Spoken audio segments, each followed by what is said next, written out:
Eid special রেসিপিতে আজকের recipe হচ্ছে হাতে তৈরি লাচ্চা সেমাই। ঈদে আমাদের সেমাই ছাড়া একদমই চলে না। আমি আগে থেকে এই সেমাইটা বানিয়ে সংরক্ষণ করি, ভাবলাম আপনাদের সাথেও শেয়ার করি। সেমাই বানানোর জন্য 4 কাপ নিয়ে নিচ্ছি মেজারমেন্ট কাপ দিয়ে মেপে ময়দা। এখানে আটা নেওয়া যাবে না, ময়দাই নিতে হবে। 2 টেবিল চামচ চিনি। ময়দা আর চিনিটা খুব ভালো করে মিশিয়ে নিচ্ছি একসাথে করে।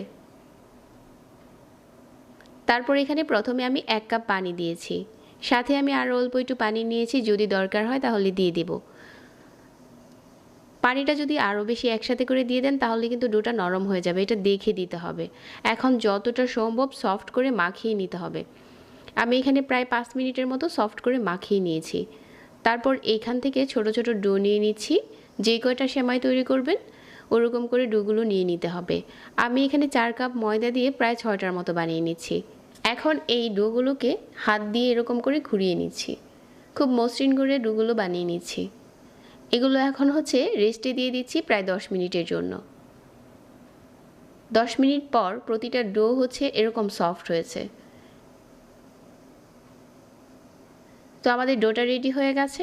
এখন একটা বড় ট্রেতে নিয়ে নিচ্ছি 2 কাপ সয়াবিন তেল, সাথে দিয়ে দিচ্ছি হাফ কাপ মিল্টেড বাটার, আর এখানে হাফ কাপ দিয়ে দিচ্ছি কর্নফ্লাওয়ার। এখানে ময়দা দিলে হবে না, কর্নফ্লাওয়ারটাই দিতে হবে। এখন প্রতিটা ডো এরকম করে তেল, বাটার আর কর্নফ্লাওয়ারের মিশ্রণতে ডুবিয়ে রাখছি, আর উপরটাতে এরকম করে দিয়ে দিচ্ছি। এভাবে করে প্রায় 30 মিনিটের মতো এই ডোটাকে রেখে দিতে হবে। আর 30 মিনিট পর ডোটা অনেক সফট হয়ে যাবে, আর এটা টানার জন্য একদম ঠিক আছে। একটা পাশ থেকে এভাবে করে ঘুরিয়ে ঘুরিয়ে তারপর হচ্ছে সার্কেলের মতো এরকম বানিয়ে প্যাচ দিয়ে দিতে হবে। তো এভাবে করে সবগুলো ঘোরাতে থাকবো। এক পাশ থেকে আপনি ঘুরিয়ে যাবেন, আরেকটা এমনিতেই সফট হয়ে যাবে। সেমাই বানানোর নিয়ম হচ্ছে এরকম, যেটা কিনা আপনি 5 থেকে 6টা একসাথে বানালে বেশি সুবিধা হয়। তাহলে আপনি এক পাশ থেকে যখন ঘুরিয়ে যাবেন আরেক পাশেরটা এমনিতেও সফট হয়ে আসবে। আর এটা তেলে ডুবিয়ে রাখলে কিন্তু এমনিতেই সফট হয়ে আসে। আর যত বেশি পেঁচাবেন সুতাগুলো তত চিকন হবে। তবে অনেক বেশি পেঁচানো যাবে না, তাহলে কিন্তু সেমাইগুলো আবার অনেক বেশি চিকন হয়ে যাবে। ওইটা আবার রান্না করার পর খেতে ভালো লাগবে না। আমি এখানে প্রায় 15 বারের মতো এরকম করে পেঁচিয়ে নিয়েছি। পেঁচানোটা একটু হিসাব রাখবেন। এই একই পাশ থেকে ঘুরিয়ে ঘুরিয়ে পেঁচিয়ে নিয়েছি।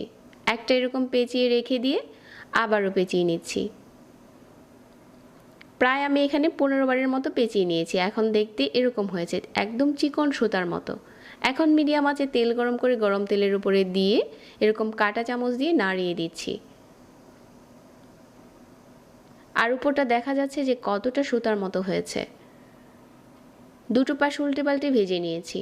সেমাইগুলো ভাজতেও অনেক ইজি। তো সবগুলো সেমাই আমি একইভাবে ভেজে নিচ্ছি। আর এটা এত বেশি ভালো লাগে বানাতে যে আপনি এটা ভাজার পর দেখতে অনেক সুন্দর হয়। ঈদের জন্য আপনি বাইরে থেকে সেমাই না কিনে এভাবে করে হাতে তৈরি করে নিতে পারেন, একটু আগে থেকে বানিয়ে রেখে দিতে পারেন।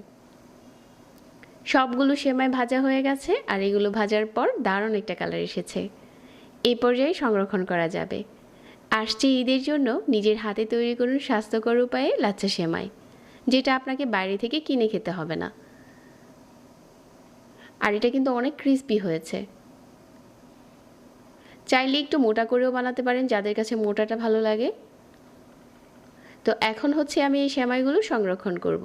এরকম একটা পলি নিয়ে একটার উপরে একটা দিয়ে রেখে দিচ্ছি, যে কোনো কৌটোতে ভরে। বানানো হয়ে গেল হোমমেড লাচ্চা সেমাই। আশা করছি আজকের রেসিপিটা ভালো লেগেছে আর সেই সাথে অনেক কাজে দেবে। রেসিপি ভালো লাগলে পেজ ফলো করে রাখবেন আর আমাদের চ্যানেল সাবস্ক্রাইব করবেন। সবাই অনেক ভালো থাকবেন। আজকে এখানে বিদায় নিচ্ছি।